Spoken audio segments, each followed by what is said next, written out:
2016 property chat from James Alexander with Ken and James Hume. Welcome everybody. James, we've had a busy week. Yeah, again, for the second week running. Since Brexit, obviously we had a bit of uncertainty hit, but I mean now we're kind of back up and running, especially for August. We've had quite a busy couple of weeks. Yeah. I mean after last Saturday we had quite a few deals tie up on Monday, but yeah, things are looking on the up really. Yeah, post-Brexit immediately we did find that the phones were slightly quieter and a lot of people were asking what's going on, and I think everybody was a bit stunned really. But it seems that, you know, one of the advantages about being in an area like Norbury is the fact that we are a needs-must area. People come here because, you know, they've got an extra child and they need an extra bedroom and the like, don't they, James? And this gives us an underlying kind of current of people that are going to buy regardless of the market circumstances. Yeah, I think it's that kind of fact that people aren't just looking for an investment here, they're looking for that extra space, as you said. They're not looking as an investment thinking, is this going to go up, is this going to go down? They're buying for the fact that they need the space, and that's what they're looking for rather than... And that's helping to underpin the market, especially since now we see that there's been an increase in first-time buyers over buy-to-let investors. Yeah. And obviously that's got a lot to do with George Osborne's tax on second homes buy-to-let, which is adding huge expense for landlords. And there's an interesting article in the Times where Anne Ashworth suggests that Philip Hammond has got a huge dilemma to face regarding taxation, because George Osborne's stamp duty surcharge on buy-to-let homes and second homes has been followed by an increase in first-time buyers, yes, but if he wishes to raise the living cost of tenants whose finances have been squeezed during a period of small pay rises, those tenants, with a lack of supply of new landlords coming into the market, those rents are going to rise. Yeah, I think there's no real question about that. Bit of a strange one really. We've discussed this before, and we said if you price something right, like tax, it's not just about kind of pricing it really high and stopping people doing something. Yeah. If you price a product right, then you can sell the right amount and get that right amount of money in. But if you price it too high, people will stop buying your product. And that's just like right, as we've James. seen in the figures, you'll see that a lot more people have stopped kind of buying buy-to-lets because of that reason. That's because absolutely the tax right. is too high. Yeah, in fact in this area it's not so much of a problem because we're more affordable and the yields are still there, and of course if your money's in the bank it's earning 0.25%, as we'll come on to shortly. But yeah, it's an interesting dilemma, and I think that you're absolutely right. You know, there's comes this point in taxation where the government lose revenue.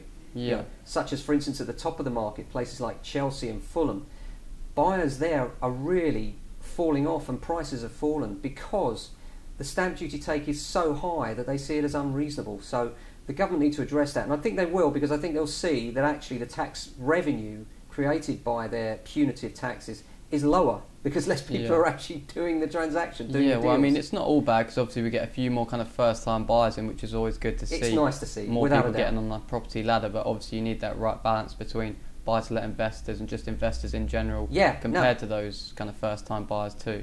Yeah, definitely. Now let's talk about the ISAs, the first-time buyer ISA, James. Yeah, a bit gutting really, because I've got one myself, obviously, as we mentioned earlier. So basically you can save up to 12,000, then you get a 25% bonus which the government pay to you. However, this payment doesn't actually get to you until after completion. Completely defeating the object of the scheme in the first place. Yeah, exactly. So that £3,000 doesn't actually count towards your deposit. You probably have to look to someone to borrow it off, and then you can pay them after. But if you're not in that situation where you can borrow £3,000 off someone, even if you can guarantee you can pay them back, that's not always an option for anyone. It's a ridiculous scenario, isn't it? And totally not thought through by the government, as many things, as the buy-to-let punitive taxes, as we've discussed. But yeah, very annoying, and hopefully the government will address that. Just to be clear, the government have said that the £3,000 incentive is still there, it's still available, but it won't be paid until after completion. And this is the problem. Obviously, that means that £3,000 has got to be found. Now, you could argue, you know, if you've got the money, that's okay, because you'll still get it post-completion. You can buy that new kitchen, whatever it is. But the reality is that may delay your purchase by a substantial amount of time. Yeah.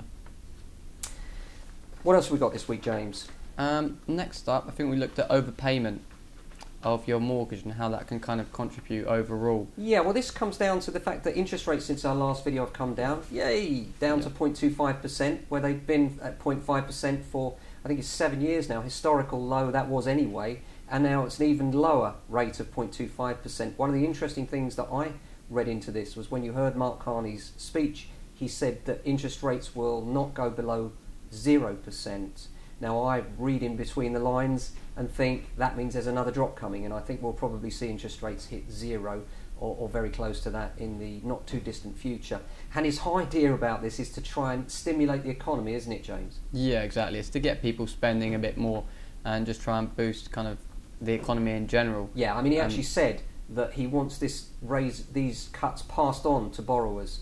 Yeah. And obviously, if you're on a tracker mortgage, if you're on a fixed rate mortgage, it may not apply to you or won't apply to you. But if you're on a tracker or a variable rate, he's trying to ensure that those cuts are passed on so that the real money hits the economy and is spent to try and drive spending within the economy. So good news. Yeah, exactly. I think he was trying to make that point of just how he doesn't want to pass on these rates and then banks just kind of reap the benefits without passing it on to normal people like us, obviously. Yeah, and I think this has had an effect with the market, and maybe it's just had that encouragement factor, whereas why we've been busier in the last couple of weeks with buyers. Yeah, exactly. That's the kind of boost they were hoping to give, obviously, and I mean, we could have potentially seen that kind of helping us through, but I mean, we definitely have had a couple of busy weeks considering it is August and it's one of our quietest weeks, really. Absolutely. I mean, outside of Christmas, we always say that August, it's the holiday season, it's peak holiday season, so don't panic if you haven't sold right away.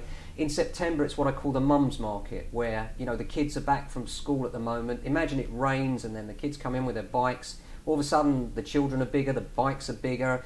Oh, got to move from this house. And then as soon as the children are back at school, mum's thinking, right, I'm getting on the internet, we're getting a bigger place. Yeah, we normally do see that kind of increase in sales as soon as kind of kids go back to school. Yeah, second week in September is really key for us. So if you're thinking of selling, now's a really good time to talk to us because we can get that all organised and teed up ready for that second week in September, because the actual window of sale is quite small, really. We've got the second week of September, and then by mid-October it's starting to tail off as it gets darker.